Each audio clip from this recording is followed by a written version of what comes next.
Hey, Kevin Coy here, Kevin's Micro Homestead and a self-reliantlife.com. Hey, check them out, subscribe to the channel so you don't miss any fun stuff here. Got all the housekeeping out of the way. Okay, so just a progress video here on the current project we're working on here at the Micro Homestead.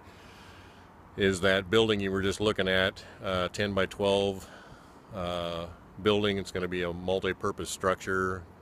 Going to be a tiny house one of these days. Right now we're using it for a variety of things, including guests, so there'll be plenty of that in there. So let me flip this back around. Hopefully I was in the frame, not looking at my neck or something.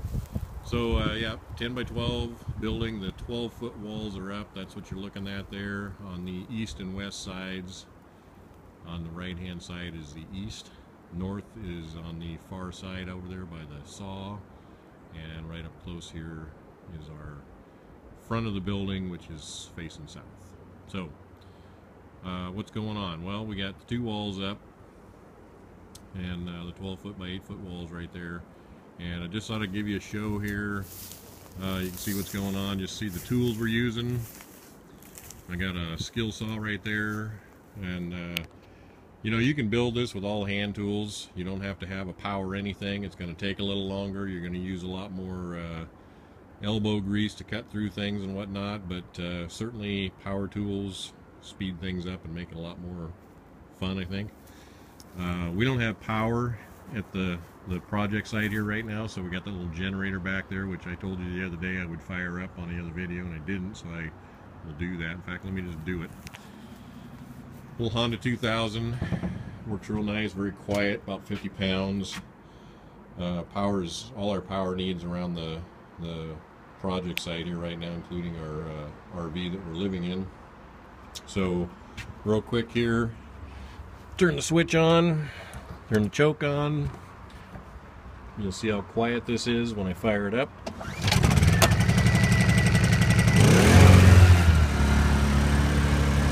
That's it. Now it's not under load. It gets a little louder when you put anything on it, something like your saw.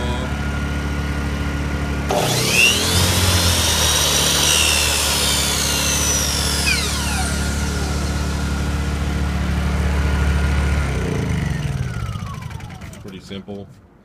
It's kind of like a big portable power briefcase. Carry it around back and forth to wherever we need it. Fire it up and we got juice. So got a 6-foot level leaning against the wall there. Levels are pretty much a mandatory thing if you want to have a square, straight building that's flat and everything, so you got to have one of those. Chop saw, again, really nice to have. That's a little lightweight one, easy to carry around. It's aluminum, so it's not heavy. My gloves, my trusty Steeds Buck and Snort, been around for a long time. We've made a lot of sawdust together. They're very useful. So right over here in the corner is my man purse. Mark Jacobs doesn't have anything on me. That's my tools. My coffee's pretty handy. Nice to have coffee in the morning when you're getting out here and getting going. And a variety of hand tools in there. The shovel you're going to need for leveling out your site and putting your pier blocks in and squaring everything up is always nice. Nice heavy duty triple tap power cord. I can plug in, you know, 3 different things on the cord at the same time and into the Honda, and away we go. And makes it nice. I'm going to have a heavy duty cord there. There's my tape measure, speed square, and pencil. I use them all day long. You're going to need them. It's kind of nice to have backups in case you break something. Otherwise you're done taking it to the store and get another one. Got a little cat's paw there. Those for prying nails out when you goof. If you don't make any boo-boos, you don't need one. That hammer I've had for over 20 years. 38-ounce framing hammer. You're not going to want to put one of these together with a household hammer. You're going to wear yourself out. You need something that's got some weight to it so you can slam framing nails in. Drill's good. I'm screwing the floor down, the walls down. It's going to speed things up. You don't want to do that with a screwdriver, I don't think. So Always nice to have a drill around. So pretty much that's you know, the majority of the tools. I got a ladder laying over here. You're probably going to want one of those when you start trying to get up on the roof.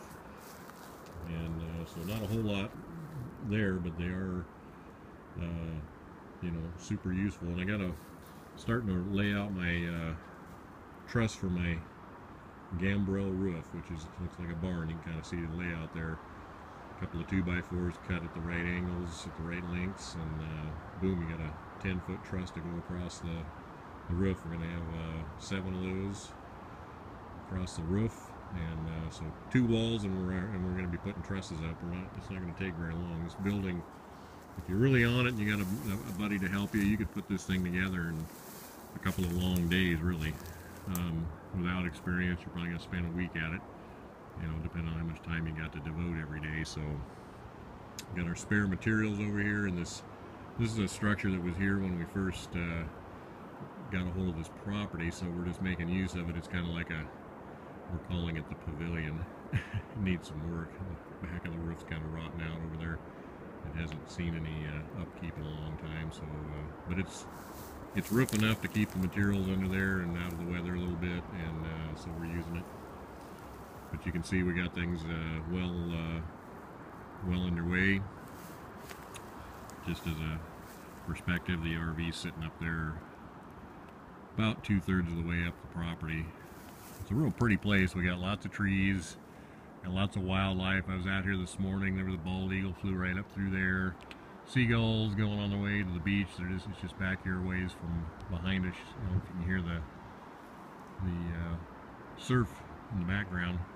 But a lot of birds, a lot of squirrels, a lot of deer and bear running through here. In fact, oh look, there's a deer right over here actually, standing here. Let's see.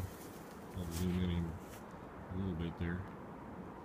That's him standing right over there. It's a little spiked buck. I think he lives right out behind our RV. And he's over there, it's evening time, it's about 6, so he's out munching. He just walked across behind the bush there. So, lots of critters. And here's a little bit of a pan of the property, the other house down there at the other end, our neighbor. Like I said, a lot of trees, I don't know, 70 trees or so here on our place. Very wooded, and a lot of characters running around out here, birds and such. So I'll give you a little shot at that. Cleared out that spot, we got that going. We'll keep progressing on that, and I'll see you on the next video.